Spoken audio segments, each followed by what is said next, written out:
Este trabajo muy interesante, muy loable, y ahora con honor puedo decir que estamos con un amigo que estuvo gran parte en la construcción de la represa de Itaipú, el ingeniero electromecánico Joseph. Ingeniero mecánico Joseph Tatton. ¿Qué tal, Joseph? Leslie, buenas tardes. Buenas tardes, Ramón, y a los oyentes de la radio, acá al comisario que lo estoy viendo, un saludo muy especial, ¿verdad? Y agradezco, Leslie, la oportunidad de venir a saludar un poquito a nuestra población. Interesante, José. ¿Hace cuántos años que estaba dentro, digamos, prácticamente en la zona hernandaria? En la zona hernandaria me incorporé desde el inicio del proyecto Itaipú, el año 75. Acompañé desde San Pablo un tiempo, después Asunción, y me trasladé a Alto Paraná en 1980. Y estoy en forma directa como funcionario, ¿qué cargo tenía dentro de Itaipú? Yo formaba parte de la superintendencia de obras, o sea, el paraguayo era vicesuperintendente y el cabezal, digamos, la principal figura era brasilera, que era el superintendente de obras. Y yo formaba parte del órgano de control de calidad. Nosotros acompañamos todo lo referente a montaje electromecánico desde el inicio del montaje de esa, comenzó en 1980. ¿Qué es el montaje electromecánico? Montaje se refiere a la instalación de las piezas que van primero incorporadas al cemento. Digamos, la caja espiral, donde va alojada posteriormente la turbina y el generador. Entonces todo ese montaje comenzó en el 80 con las obras civiles, que llegó a la altura donde deberían instalarse esas piezas.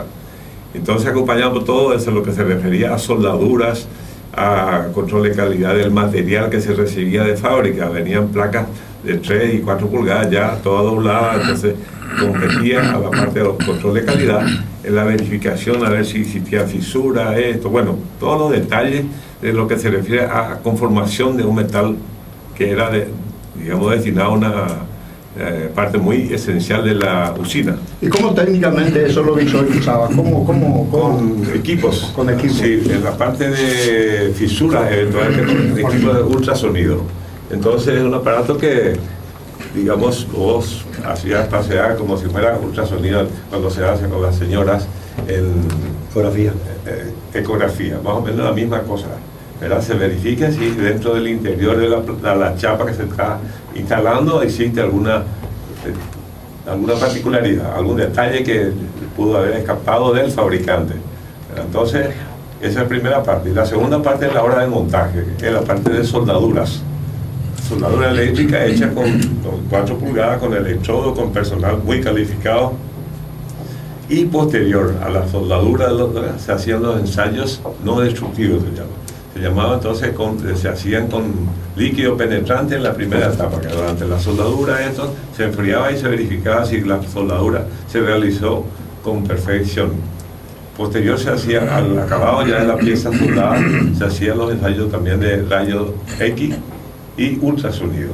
3 ensayos que se hacían durante la fase de, llamémosle, fabricación, porque se fabricaba y se instalaba en el pozo donde iban a estar ya alojadas posteriormente la turbina y el generador.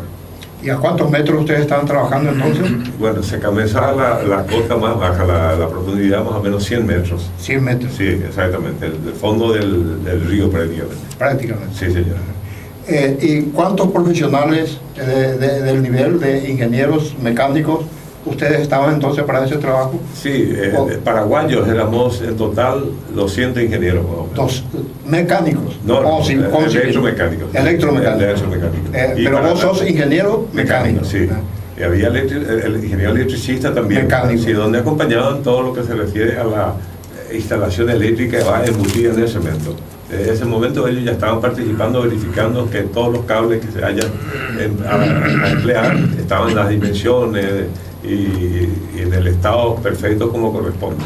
Entonces, todo el personal técnico acompañaba la soldadura, los ensayos no destructivos, la instalación de los equipos que posteriormente formaban parte del conjunto, turbina, generadores y todos los accesorios que accionan las turbinas y las compuertas, todos esos elementos eran supervisados por paraguayos, que era órgano de coordinación y control de calidad. Los brasileños eran los responsables por el montaje, que nosotros también acompañábamos, ¿verdad? A ver si se instalaba cada cosa en su lugar, se apretaba más o menos, había siempre un agente, un fiscal nuestro que estaba verificando los detalles de ese montaje. Era un trabajo serio, mucha responsabilidad. Absolutamente serio, indudablemente. Mucho profesionalismo. Mucho. Indudablemente hubo precalificación, calificación posteriormente y un acompañamiento permanente de supervisores extranjeros también, ¿no? Porque nosotros, en línea general, como paraguayos, no teníamos una experiencia anterior en montaje de turbinas ni generadores. Algunos que otros eventualmente existía. Pero el asesoramiento... La supervisión de todos esos trabajos también estaban unos ítalos americanos, que ellos eran los responsables del proyecto. ¿La CIE cómo era? No, IECO. IECO, sí. El señor se llama, el director creo que del proyectista, el señor Puller. Sí, Pull, aquí está el nombre de él, Pull Folber. Folber, exactamente, que hace poco estuvo por acá cumpliendo 40 años del festejo del inicio de la operación de la ITIPU. Y el señor Pull Folber, su empresa se llamaba IECO Electroconsul y LC y Electroconsul. Electroconsul, sí. Él era, esa empresa era ítalo. Sí, americano. Sí. Y él es Electroconsul. IECO tiene un nombre que no me acuerdo ahora en este momento el detalle, pero es una empresa de ingeniería, de consultoría de proyectos de usinas. Pero dice que Folber fue un piloto de guerra. Antes de venir para acá, sí, tuvo varias actividades. Así es, tiene una historia muy frondosa en relación a todas las actividades referentes a proyectos. Pero él fue el jefe para el proyecto de la represa, de la usina, sí, de todo el proyecto, exactamente. Él fue el proyectista y, como te dije, él era supervisor general de todo lo relacionado al montaje eficiente de todo el conjunto. Inverosímil, ¿eh? No, fantástico. El hombre ahora lo ve ahora con 80 y pocos años y está tan lúcido como estaba hace 40 años atrás. Con la mente... brillante, conversando así y conociéndote porque hace 20 años... Pero dice con una humildad, con una sencillez. Sí, indudablemente. Maravilloso este señor. Y bueno, todos los que han estado relacionados ahí, tanto brasileños como los ítalos americanos y otras nacionalidades, tuvieron portugueses también. Bueno, toda la gente, la relación fue muy armónica. Nunca hubo muchos celos. Salvo algunas veces que algún técnico u otro, no, esto es mi área, como ocurre con todos los seres humanos, ¿verdad? No, por supuesto. Pero evidentemente fue un éxito total el emprendimiento. Hemos estado acompañando eso, montaje electromecánico, 11 años, ¿verdad? 11 años. Sí, desde el inicio hasta el 1982 que se comenzó a operar en la usina. Se comenzó a llenar el embalse, el lago, lo que iba a ser el lago, y a partir de ahí comenzó el funcionamiento eficiente de la usina generadora. En 1970 creo que se formó la empresa IECO en los Estados Unidos. En los Estados Unidos, exactamente, sí, señor, así es. De ahí comienza los primeros pasos del proyecto, ¿verdad? Hasta que se conformó la sociedad. O sea que esa empresa ganó la licitación internacional, Joseph. Indudablemente, sí, porque esto, de hecho, nosotros nos acompañamos todo el detalle de la conformación de ese grupo de proyectistas. Cuando nosotros nos incorporamos, ya era una empresa que venía con su proyecto, con todos sus equipamientos ya y su gente directriz del proyecto. Entonces, ¿desde qué año comenzaste a trabajar dentro del proyecto Itaipú? Contigo. Yo en 1975 comencé a trabajar en San Paulo, en la parte del desarrollo de los equipos de la presa principal, se llama la barrera donde accionan las compuertas del vertedero, las compuertas de control de agua que van a las turbinas. Yo estuve de 75 a 78 en San Pablo. Y posteriormente me trasladaron a Asunción, donde acompañé la elaboración de un presupuesto de referencia. Entonces ese presupuesto nos sirvió a todos los paraguayos para entender un poquito los detalles de las cosas, cuántas horas hombre se empleaba para instalar una cuestión así, que tuvimos que ir haciendo consultas a su vez también con otros antecedentes de otras usinas, ¿verdad? Entonces ahí se conformó el grupo de trabajo que vendría después, a partir de 1980, a acompañar ya el montaje, como te dije. Pero el inicio de la obra se inicia entonces en 1971. La parte del proyecto. La parte. Sí, y 73 se firmó el tratado, 26 de abril del 73. El Tratado de Itaipú. Se firma el Tratado de Itaipú. Donde se acuerdan en qué condiciones, a quién corresponde, qué es nuestro, qué es ellos, qué pero todo es condominio, ¿no? Todo condominio, indudablemente, sí, así es. Sí. Y en mayo, en 1974, entonces fue creada la entidad binacional Itaipú. No, 73 ya. 73. Se firmó el tratado. El 26 de abril se firmó el tratado de Itaipú. Y para gerenciar la construcción de la central hidroeléctrica de Itaipú, Brasil, Paraguay, ambos eran también, ocupaban la parte gerencial. Sí, en la parte civil, digamos, obras civiles, había ya un superintendente de obras, que era brasilero, y un acompañante paraguayo, que era el vicesuperintendente. Con ellos se inició la parte de construcción y posteriormente la fase de montaje ya con esas personas. Rubén Viana Andrade era el superintendente de obras y Mario Salinas era el vicesuperintendente de obras. Aquí tenemos un artículo, una acta del cierre de la compuerta número 12 del desvío. Sí. ¿Qué se refiere esto aquí? La estructura de desvío se hizo para la fase constructiva, como para poder erigir la obra de la represa. Se tuvo que desviar el río Paraná y ahí se le llamó estructura de desvío.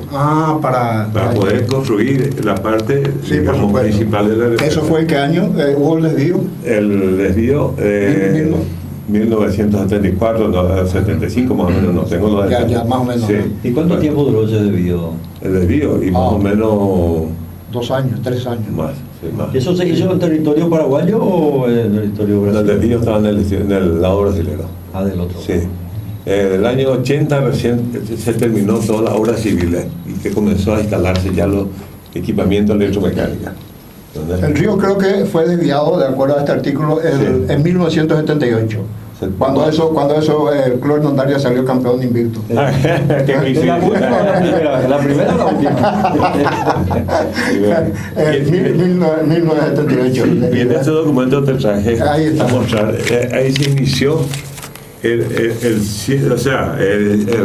la retirada de una compuerta para comenzar a formarse el embalse. Acá está 16 del mes de septiembre del año. Aquí habla, por 82. ejemplo, en el primer nivel de agua arriba, 105. Sí. ¿Qué sería esto? La cota.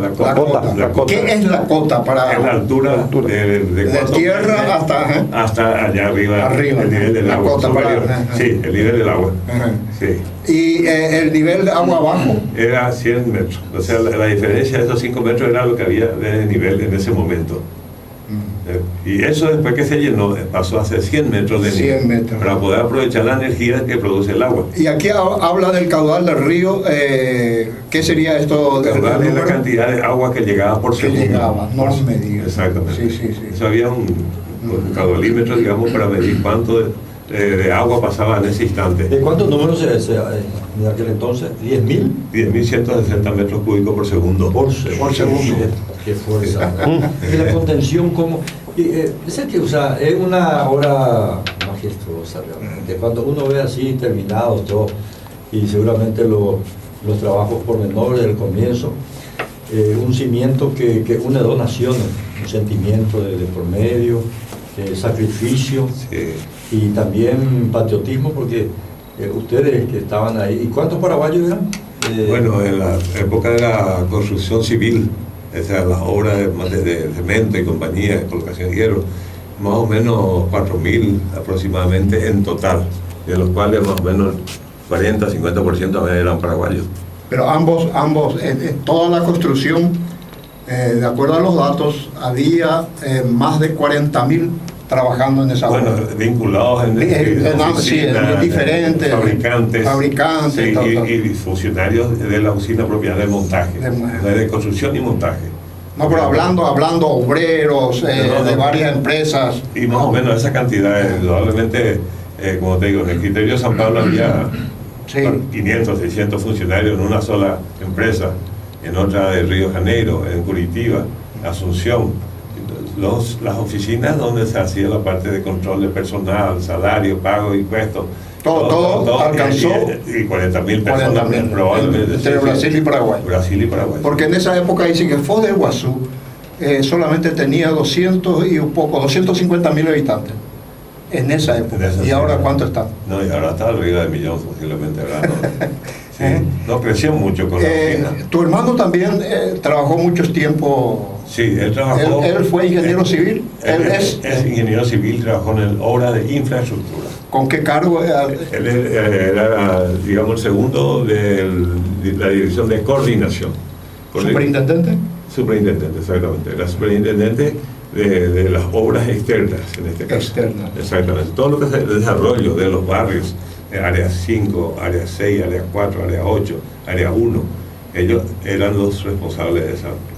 Yendo otra vez adentro, ¿cómo trabajaban adentro los obreros? Hablamos de paraguayos y brasileros. ¿Había armonía entre obreros paraguayos y brasileros? No había que no había manera de estar en descontento o beligerante, digamos, porque cada uno tenía su tarea bien específica y no había de tomar tereré a las 9 de la mañana. No, ahí era el trabajo continuo, ¿verdad? Siempre había un fiscal verificando qué hacía cada uno. No digo que por ahí no haya ido claro, mucha responsabilidad. Sí.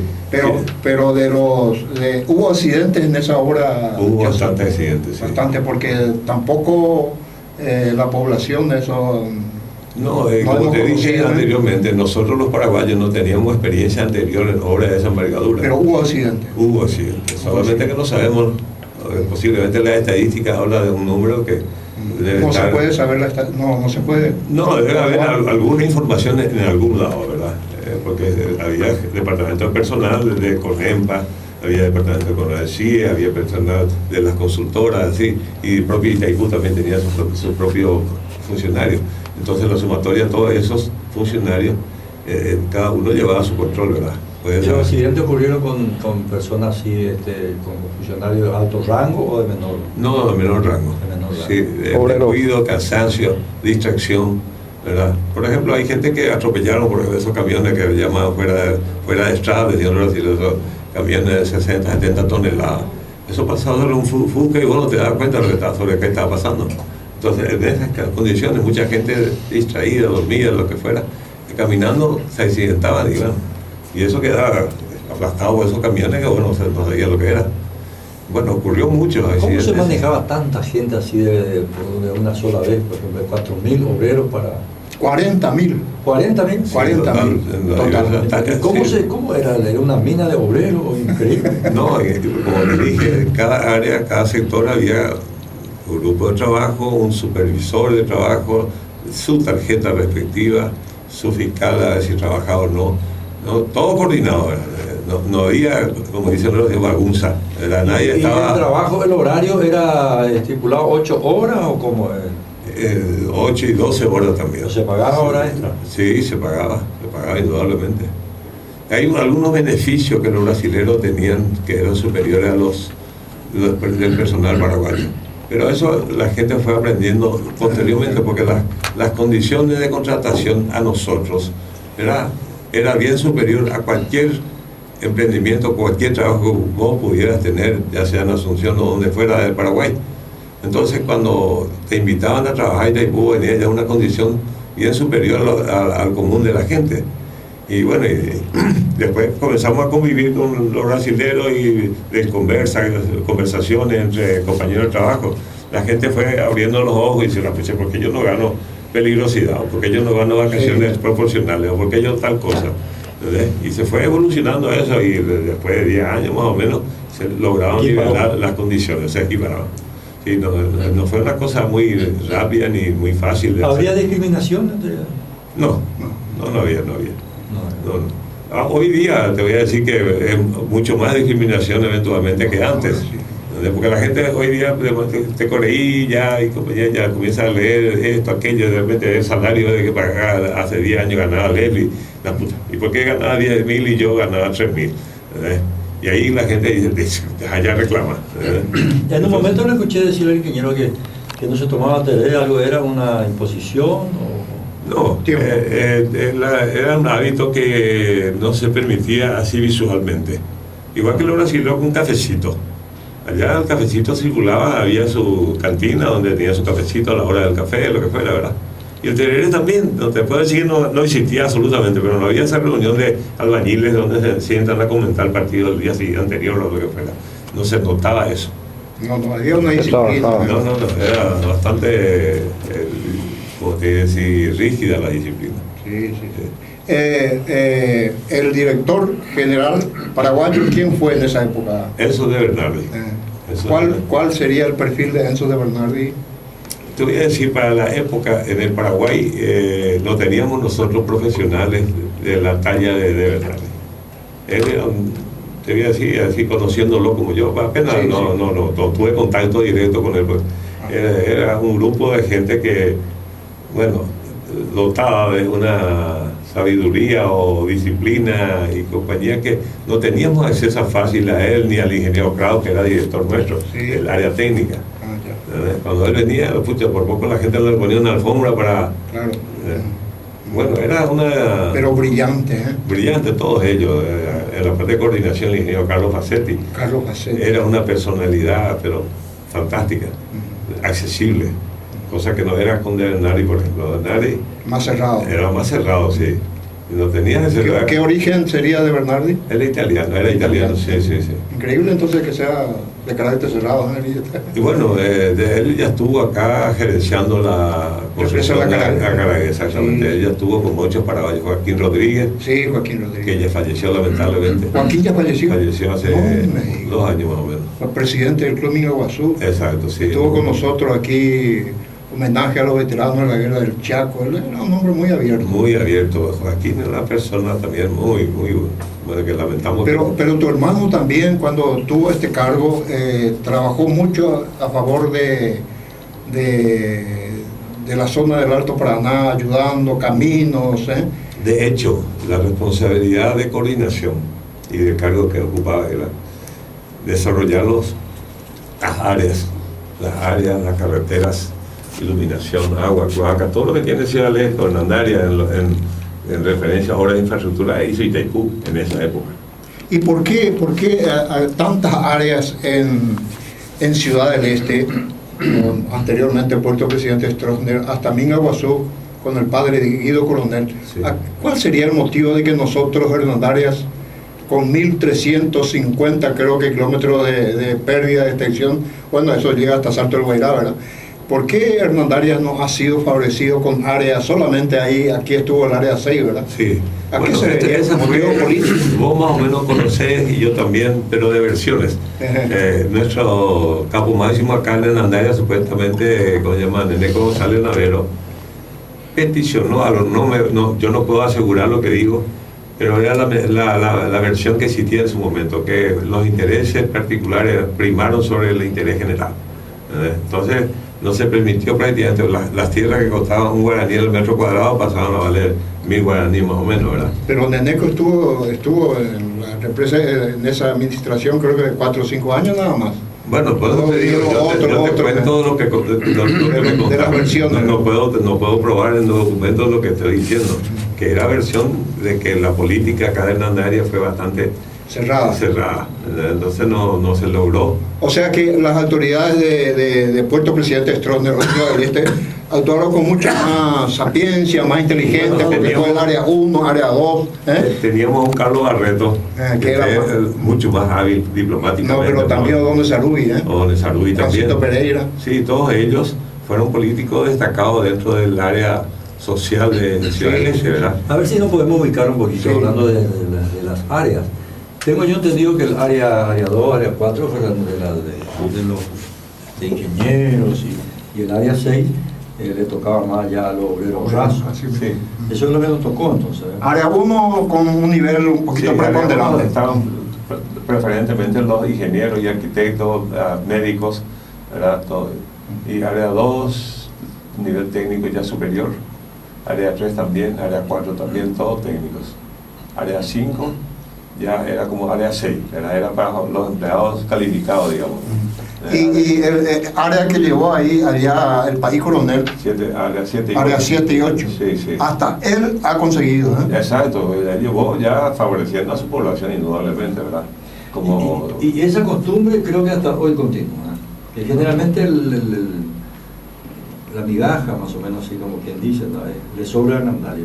Las veces que aparece algún proyecto, algo grande, o algún beneficio, siempre se le da más a lo de afuera y menos a lo de Hernandario.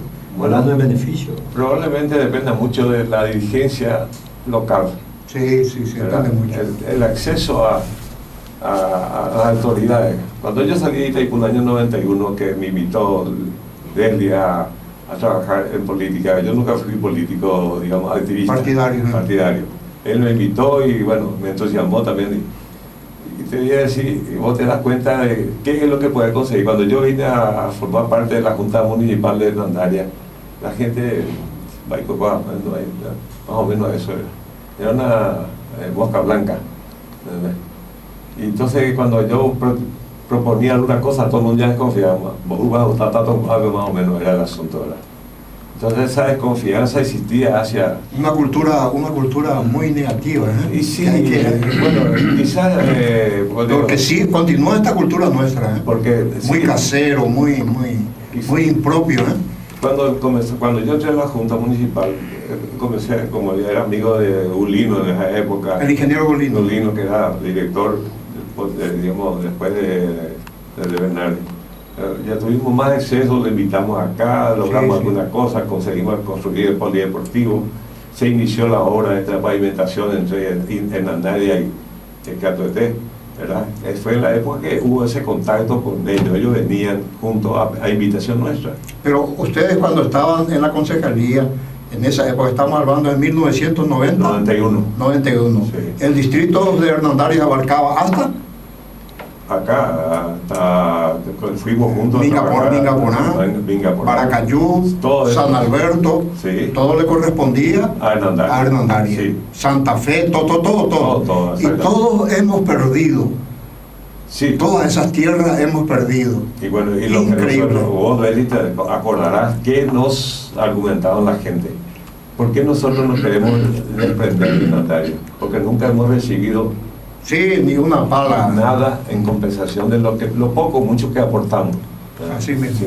Entonces había te voy a decir un despertar para la independencia. Exactamente. Y bueno, por carecer de apoyo logístico de esas comunidades. Así mismo. Que eran barrios, compañías y colonias. Sí. No tenían absolutamente ningún apoyo. Bueno, de hecho la municipalidad de Hernandaria, cuando nosotros ingresamos, no tenía ni camión tumba, ni una máquina como para ir a ayudar a hacer algo, ¿verdad? ¿No tenían un camión tumba? No tenía tumba, habíamos comprado ¿cómo se llama? El maderero, Mausón, un camión viejo, compramos una retroexcavadora usadas, porque los medios de la municipalidad, los ingresos eran... Bueno, basura también tenía que cargar un camión tumba, creo que. Luego fueron creo que a Chile traer se trajo un vehículo, multiuso.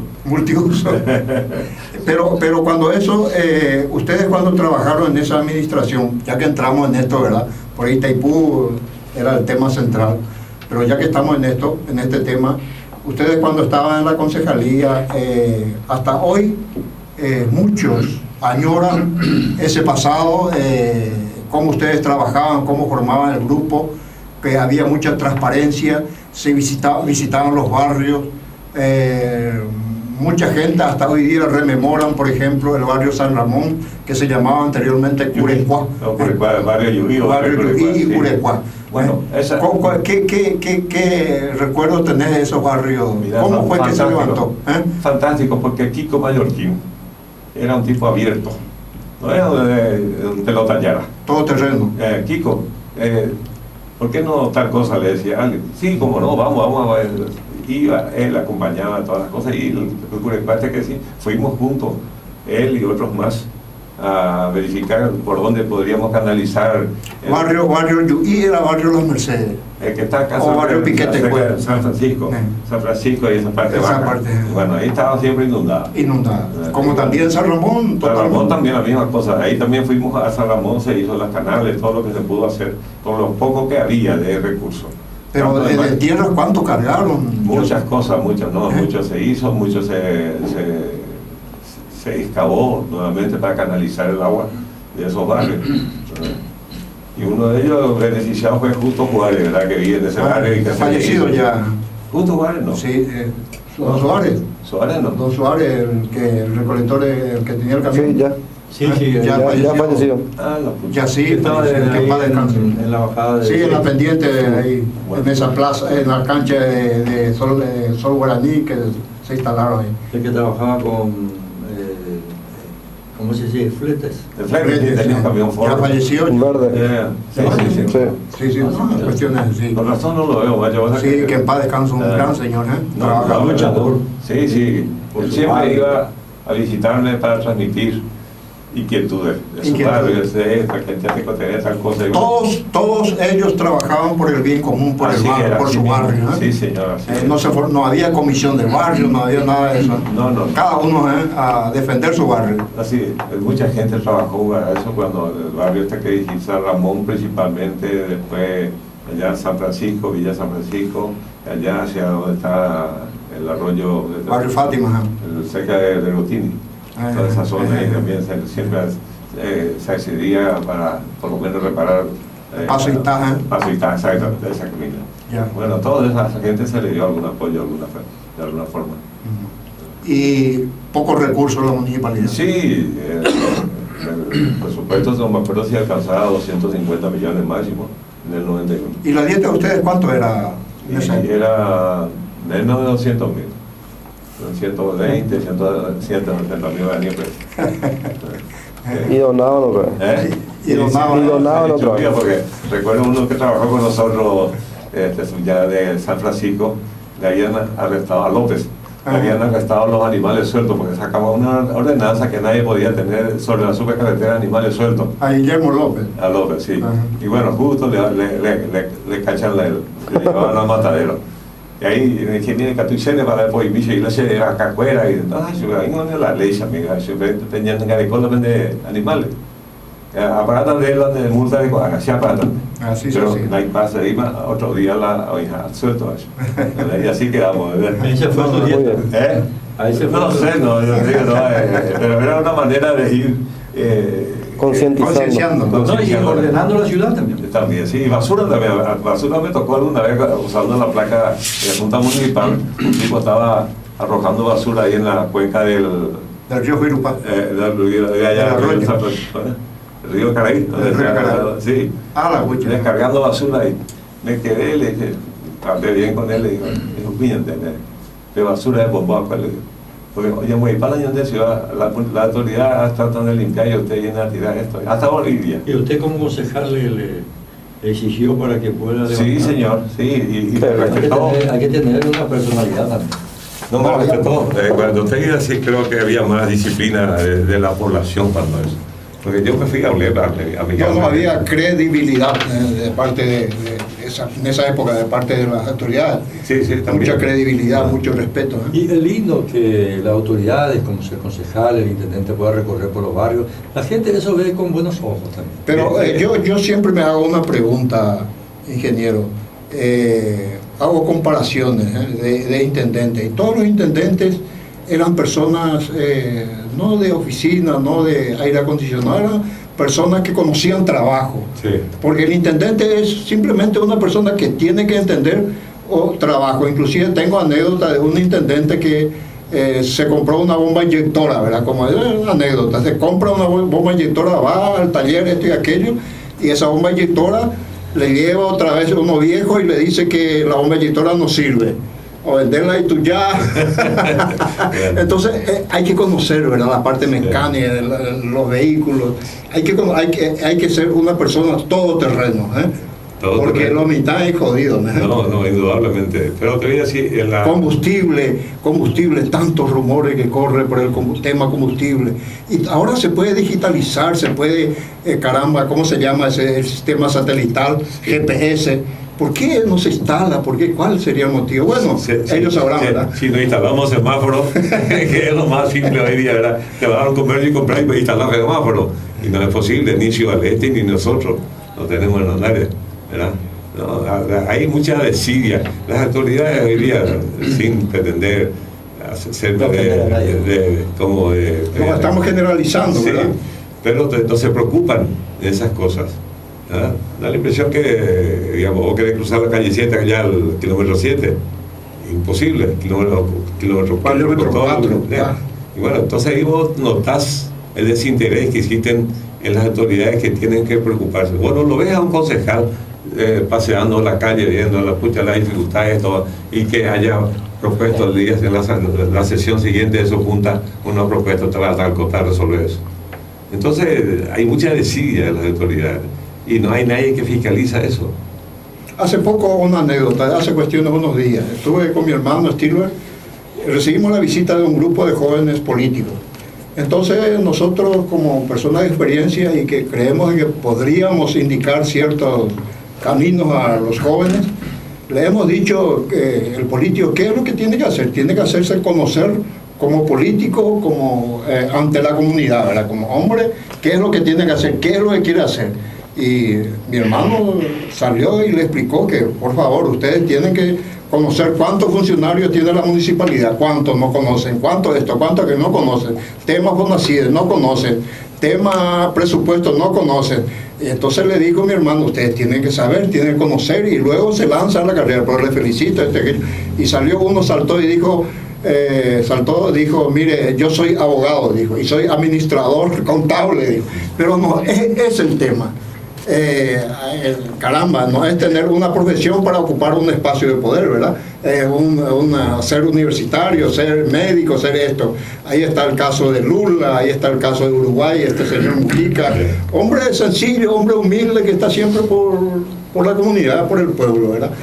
Ustedes también, cuando eran concejales, ¿qué es lo que hacían? Se iban en los barrios a todo terreno, ¿verdad? Sí. Tenían el apoyo del administrador en esa época, pero ustedes también tenían las fuerzas necesarias para hacer ese trabajo, porque ganar 200.000 guaraníes en esa época no...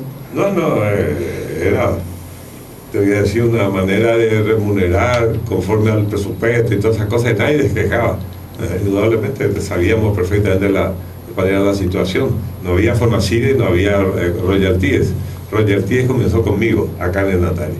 Eso estoy queriendo hablar de ese tema después de, seguramente... Después de la pausa. Después de la pausa podríamos... ¿Cuánto faltaría? Digamos 5 minutos. 5 minutos.